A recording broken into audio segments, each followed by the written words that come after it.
Welcome back to High Street Matters, a podcast from Bira, the British Independent Retailers Association. My name's Claire Leigh. I used to own my own gift shop, so I understand the challenges independent retailers face, including all those hidden costs that can catch you by surprise. In today's episode, we're tackling a cost that many retailers don't even realise they're liable for: music licensing. Playing music in your shop might seem straightforward, but the licensing requirements can be complex, and the consequences of getting it wrong can be expensive and stressful. We're going to explore what music licensing actually means for independent retailers, what your obligations are, and crucially, what alternatives are available that won't break the bank. So today I am joined by Andrew Goodacre, CEO of Bira, who champions independent retailers across Britain every day; Grant Thompson from Background Sounds, who provides royalty-free music specifically designed for retail environments; and Mel, chair of Health Stores UK, who's going to share her experience of navigating the music licensing landscape. Bit of a mouthful, that one. So I'd like to start with you, Grant. For those listeners who might not be familiar with Background Sounds, can you tell us a bit about what you do and what prompted you to start this service? Yeah, sure. So Background Sounds was launched 5 years ago. It's essentially a royalty-free music streaming platform. It's designed for anybody that's looking to play music, excuse me, in a commercial space without the need for the PRS and PPL music licenses.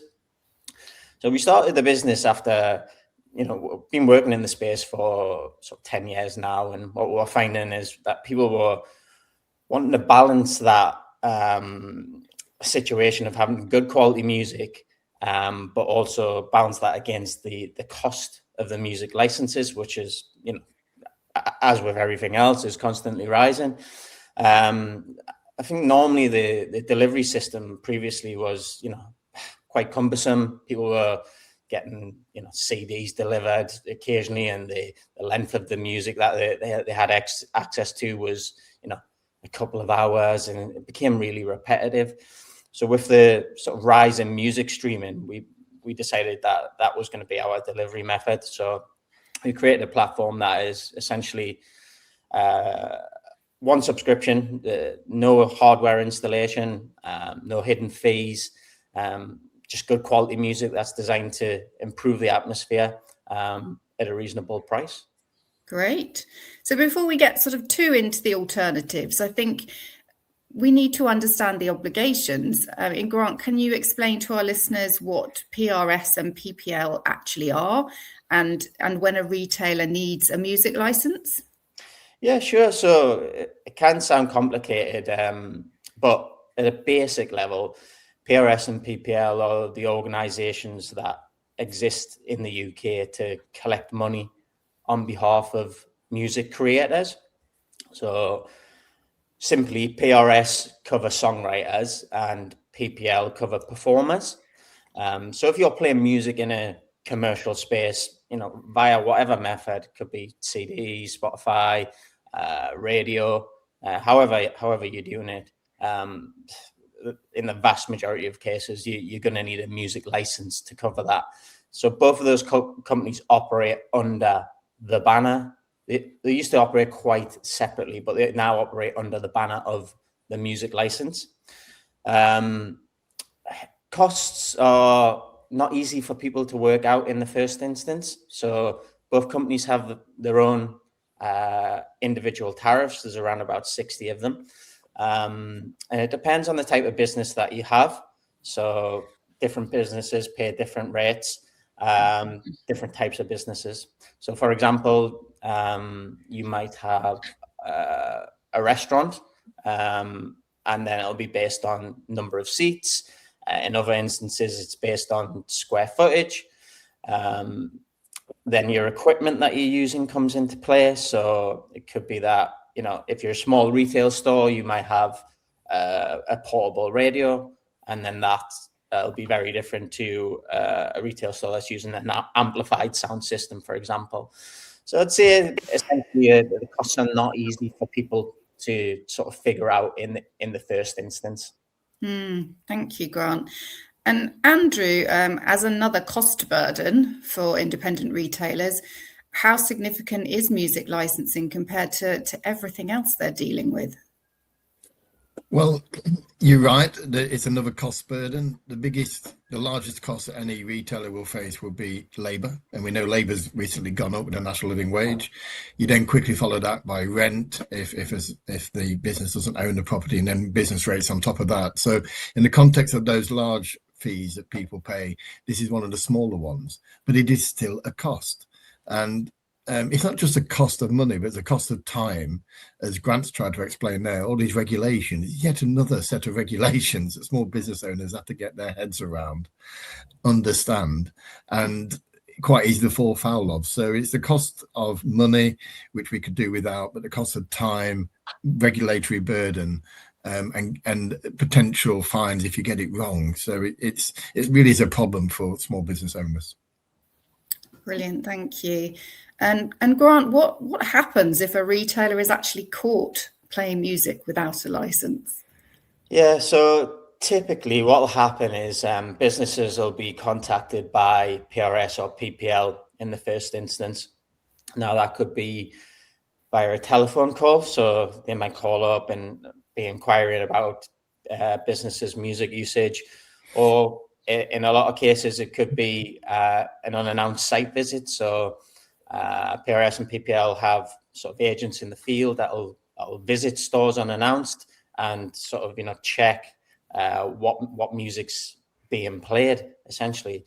So if you're in a situation where you are playing music, and quite often people just aren't quite sure about this, you're playing music and you haven't got a license in place in the first place, a 50% premium is going to be added to the standard tariff. So it's really significant. If people continue to play music without getting that license in place, then you're looking at backdated fees, additional charges, and in some cases legal action will follow. But I'd say, as I mentioned, that the bigger issue is that it often comes as a surprise to people. They might think, oh, well, I've got a subscription for a music provider, Amazon Music, Spotify, or whatever. The first thought is that, well, I can just use that in my business. So it does come as a bit of a shock. So I think there really needs to be a bit more information given to people in the first place, because it can come as a surprise for retailers, really. Yeah, I certainly had that surprise myself when I had my store and I got a call and I was happily playing music, and they told me I owed them money. So yeah, it's often a lack of awareness. Yeah. Mel, I know you had an experience with music licensing that led you to look for alternatives. Can you maybe share what prompted you to explore sort of the royalty-free options? So we were unfortunate enough to have, unbeknownst to us, an undercover agent came in without announcing they were there, and it followed a very large bill of nearly £1,000 for music that we weren't even actually playing in the shop. So while we did used to have, before COVID, we had some music licenses in some of our shops, and then we cancelled them during COVID, and we just didn't play music after that. We'd occasionally play the odd royalty-free music that we thought was safe online, but we weren't actually playing music in this store. We just received a letter and with court fees on it before we'd even had a conversation. So it was a very traumatic and stressful experience that we weren't expecting, because we didn't actually think we were even doing anything wrong. Gosh, yeah, it sounds like it. And how did you find the process of resolving it? Oh, it was awful. It took us nearly 8 months to resolve it with PPL, PRS. They are quite difficult to deal with, and it took an enormous amount of time. Eventually, 8 months later, we proved that we weren't playing the music, and that they did eventually credit us back the invoices that they'd raised and the subsequent invoices and court costs and everything else that they were piling onto it. But it was, and at the time when we thought that we were, when we'd occasionally play music online that was royalty free, that then we realised that that wasn't a safe enough option, and that if we did want to play music going forward, that we need to find an alternative. But yeah, it was quite unpleasant. Oh, sure. That sounds very stressful indeed. And I would have thought that would have been okay as well. So it's really interesting. Grant, you mentioned that many of your clients come to you after being approached about licensing. Is that a common route? Yeah, it's actually one of the most common way that our clients find us, really. They've either been, contacted directly by PRS or PPL, or they've started looking into licensing and sort of realize how expensive it can be or how complex it is. So then they start looking for alternatives, and that's usually where we come in. And a lot of the time, the conversation centers around a sort of education, really. So, they'll be asking, is it really legally required that we need the PRS and PPL license if we're playing commercial music? It could be that they are looking to navigate away from PRS and PPL, and they want to understand, the fact that they need to give notice periods to that because it's an automatic rolling license that they sign up for in the first instance. So it's educating on that. Or it could be around the use of royalty-free music in the commercial space. So, for example, you might have stuff that you can find online that is labeled as royalty-free, but it's not. Anybody can put that up there, but they're not checking that against, databases to ensure that, what something might have been royalty-free 5 years ago, it no longer is.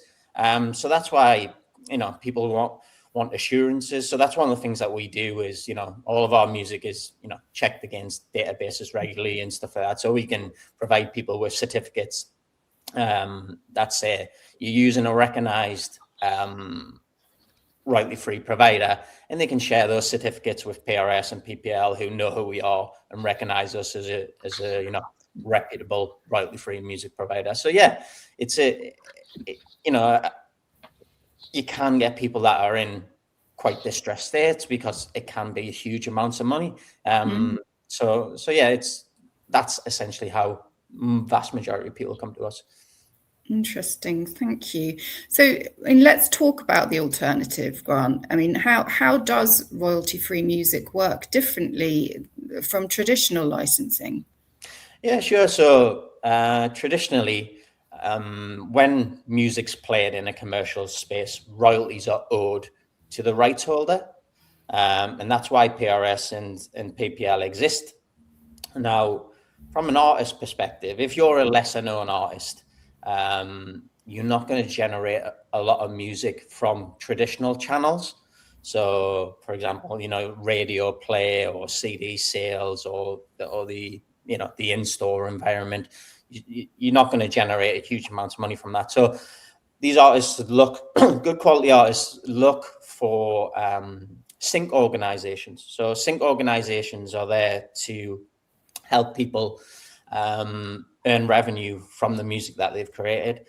So what they can do is they can place people's music in a variety of places. So it could be that it's in computer games, it could be TV, it could be film, or the royalty-free in-store market.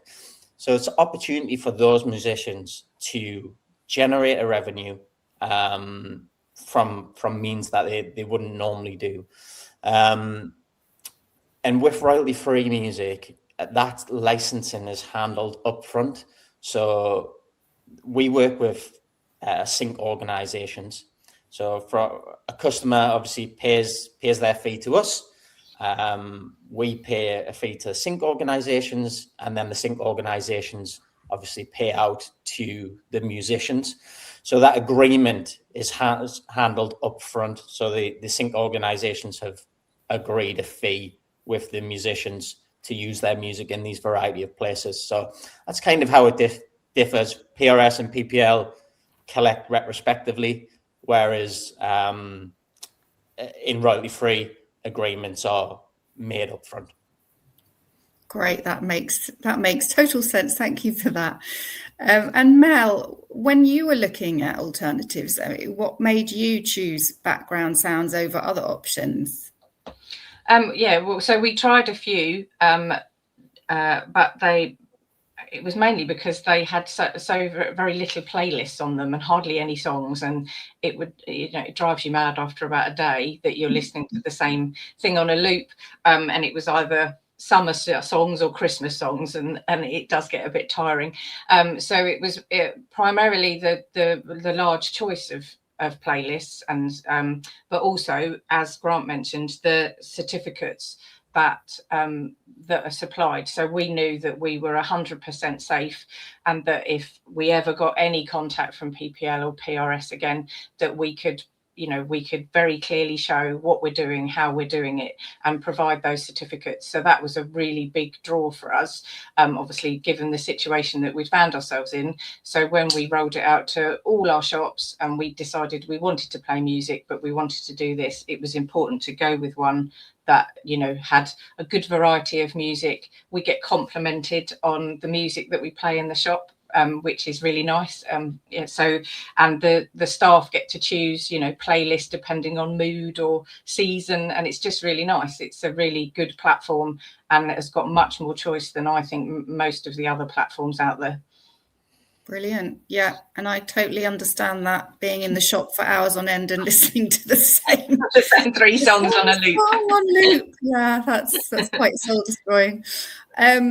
So Grant, I mean, what kind of variety do you offer? I imagine, like Mel said, different shops need different atmospheres. I mean, in my store, we listened to a huge mixture of music, from sort of relaxed jazz to pop to easy listening. So how do you respond to that need? Yeah, absolutely. So it's a really important part of what we do. We spend a huge amount of time on profiling the music and the playlists.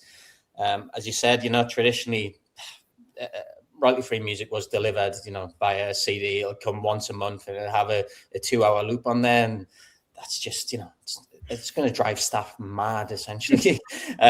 So we spend a huge amount of time on that. We built a library of playlists that currently sit in around 70 different playlists, and people are able to search via genre, via industry, because we didn't want to just say, oh, well, you're retail, or this is retail music. People have to have that choice, because no two businesses would consider themselves the same, essentially. So we put together collections that we hint at. We think this will be good for certain environments, but people have got the freedom to choose what they want. They can browse, as I say, by sector, by genre. All the playlists have got run times. They've got descriptions to give people an idea of what they are. We update the playlists, which is hugely important. 15 to 20 playlists get updated every month. So that's new content going in and old content coming out. And we add new playlists as well all throughout the year. So that offering is constantly evolving. A lot of the focus is on, keeping things fresh, not just for customers, because they're probably in a lot less than the staff, but for staff, because, they might find good playlists that are a really good fit, but they still need to be updated and kept fresh, just so everybody can, enjoy that experience, rather than coming in going, oh, that track that I heard 5 minutes ago has come back around again. So variety and choice is a key thing of what we do. Great, yes, and I wish I'd known about you when I had my shop, but never mind. We're letting our members know now. So Mel, from a practical perspective, how do you actually use it in your shop? So what's the setup like? Well, it's really simple, because it's just an online streaming platform. It's just going on a website, and because our EPOS system is also a computer, we don't have to have any separate kit or do anything else, but you could just as easily play it on a phone or a tablet or anywhere. But for us, we just play it through our tills, so we just go on the website and the staff get to pick what they want to play during the day. The website itself is really easy to use and quite visually pleasing. What I found with some of the other streaming is it's just a sort of long list of songs and you don't really know what they are or what they're doing. But I really like the way the playlists are all separated out. They've all got images, so you can kind of pick the playlist for your mood, and the staff can do it based on what they like. But there's nothing, we did find back in the day when we did used to listen to the radio that the staff would come in and change it for their choice of radio station, which wasn't always the choice. So this is quite nice because there's nothing, there's nothing offensive on there or anything that you could play and be thinking, oh no, that doesn't. Everything fits. There's even, it doesn't matter what genre it's under. We play a lot of spa and well-being in the shop because that's just a really nice, relaxing one. So we don't always play the retail ones. It's just what fancies, what takes your mood on the day. But it's really easy to use. It's just another, another tab on your website that we just keep up in all the shops, and everyone just picks what they want on the day. Brilliant. I mean, that's really nice and easy, isn't it? And the fact that the staff can choose as well. And yeah, I know those fights over radio stations. I understand that. So Andrew, just going back to you, what advice would you give to Bira members about music in their shops? Oh, you're on mute, I think.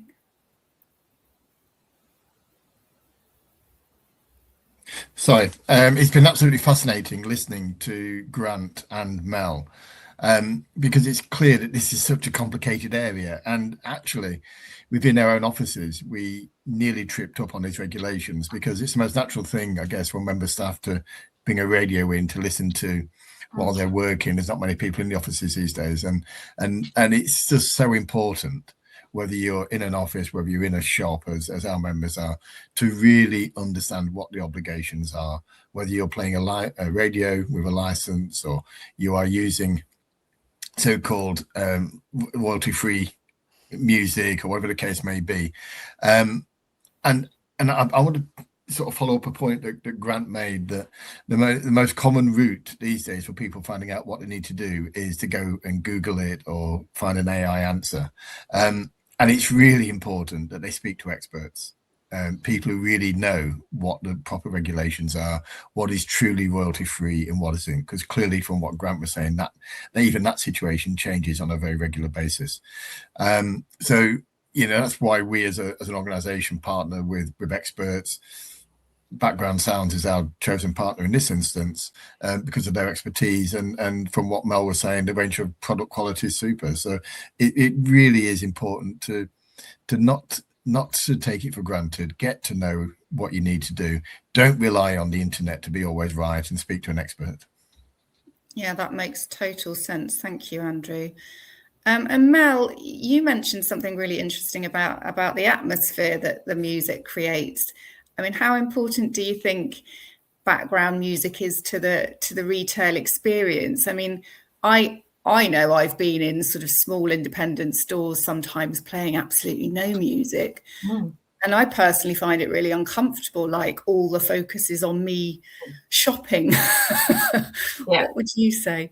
I agree. I think that, and it's one of those things that when we weren't playing music in the shop, you didn't notice it as much. But when you start to, and as soon as like you get in the morning and you forget to turn it on or something, and you think, oh no, it's too quiet, and you could hear a pin drop, and you can almost sense that uncomfortableness when people come in, because it's a small shop, and it's also a shop where people want to come in and maybe talk to you privately about supplements and health and things. So they don't want their voice to be the only thing that's heard, and I think that it creates a really nice atmosphere, and because of the amount of playlists on Background Sounds, we can create the kind of atmosphere that we want to create. We have people coming in and going, oh, I could stay in here all day, that music's lovely, and it just makes you want to. But it also, from our perspective, it makes people stay in the shop for longer because they're enjoying their experience, and hopefully they'll then, you know, spend more time, spend more money, and you know, become. But we do get a lot of compliments, which is really lovely, because we never got compliments when we played the radio. No one ever said, you know, oh, that's lovely. You know, people even saying, gosh, you know, when you go into shops in the town centre, they playing that awful pop music all day that just really gets in your head. So I think it makes a really big difference. And it certainly, if you've got a lifestyle type of business, you know, where you want to create that experience and atmosphere for people, music is kind of, you don't want it to feel like a library and everyone's got to be really quiet. You want to create that atmosphere of welcoming, and people can spend time browsing and they're humming away to the music, and it just really makes a really nice experience. And I think it's really important. I think it's underestimated, actually, the importance of it to create that atmosphere and what music does for that, because it sets a mood, doesn't it? Even myself, if I pick a upbeat sunny playlist, I start to feel like, oh, you know, even when it's raining outside. So it's really important. I think music is a really important thing. Absolutely. It's so crucial to creating the right atmosphere in store and for the customers, definitely. And Grant, what would you say to sort of brand new businesses who might not even have music on the radar when they're setting everything up? Yeah, similar to what Mel said there. You know, in the first instance, I'd say don't overlook it. It's one of those things that can really shape sort of how your space feels. A lot of people spend, you know, huge amounts of times on the visuals and the branding, but sound's just as important as that. It can affect, as Mel said, how long your customers stay, how relaxed they feel, or even how they perceive your brand. But from a licensing perspective, you know, it's much easier to fix that situation before you open up, essentially. You don't want to be having, whichever route you go, you know, you might want to go down licensed music, and that's fine. Just make sure you get it in place, so you don't get 50% premium added to your rate. Or you might want to go down royalty free route. Okay, use a reputable supplier that's going to give you a certificate. That means PRS and PPL are satisfied and they're not going to be on your back. So yeah, don't overlook it, essentially. Absolutely. Mel, I mean, knowing what you know now, what advice would you give to other retailers about music licensing? Yeah, but similar. I mean, just to do something up front, you know, even if, as in our situation, you can get caught out even when you're actually not even doing anything wrong. So, you know, it's important that it's something that you have on your checklist as when you're opening your shop, as what am I going to do about music? And, you know, I also think that the royalty-free option, and especially background sounds, it's a much more cost-effective option. It's an easier to use option. It saves an awful lot of time and effort and paperwork, and I just think that it's kind of it should just be on everyone's checklist. Don't get caught out. Don't just think that even if you're going online. I mean, like similarly that we did, that we found out afterwards, we were listening to in one shop that we listened to royalty-free music on YouTube, and we found out that actually you can't do that, not because the music's not royalty-free, but because YouTube has adverts, and you can't stop the adverts from, you know, so it's an absolute minefield, and most retailers don't have that kind of time and to go down that route. So background sounds offers just a really quick instant solution that's cost effective, especially with the Bira offer as well. You know, it's a bit of a no-brainer. You know, personally for me, I'd tell everyone to go that route and just ignore the other route, because it's just too complex and we don't have the time or the money to be doing that. Yeah, absolutely. And thanks, Mel, because you've led me very nicely onto asking Grant about that sort of special discount for Bira members. Yeah, can you tell us a bit about that, Grant? Yeah, there's a discount offer in place. I think it's delivered via Bira communication. 10% offer for Bira members. They should have a code that they can use. So you simply head to our website, and they can enter the code that they've been provided at checkout, and that'll automatically discount the subscription for them. Recently added a new feature, so as soon as you check out for a subscription with us, your certificate's instantly available in the account section now. So it just makes that whole process easier. They can gain access to that. They can download it. They can print it off if they want to put it in the store. So yeah, straightforward. Great. And is there anything else they need to know about sort of finding out more about you guys, or is that kind of covered it all, do you think? Yeah, I'd just say head to our website, backgroundsounds.co.uk. You can browse the playlists on there. You can see how it all works. There's a free trial on there with no obligation, no commitment. So you can test it all out in your space, make sure it works with your current infrastructure. So yeah, head there, give it a try. And it's usually the best way to test it out, really. Great. Thank you so much. So Andrew Goodacre from Bira, Grant Thompson from Background Sounds, and Mel from Health Stores UK. Thank you all for joining High Street Matters and for shining a light on this often overlooked cost and the alternatives available to retailers. And thanks to you, our audience, for listening to High Street Matters, an original podcast series for Bira, the British Independent Retailers Association. If you found today's discussion helpful, you can find previous episodes by searching online for High Street Matters Bira and discover more resources at bira.co.uk.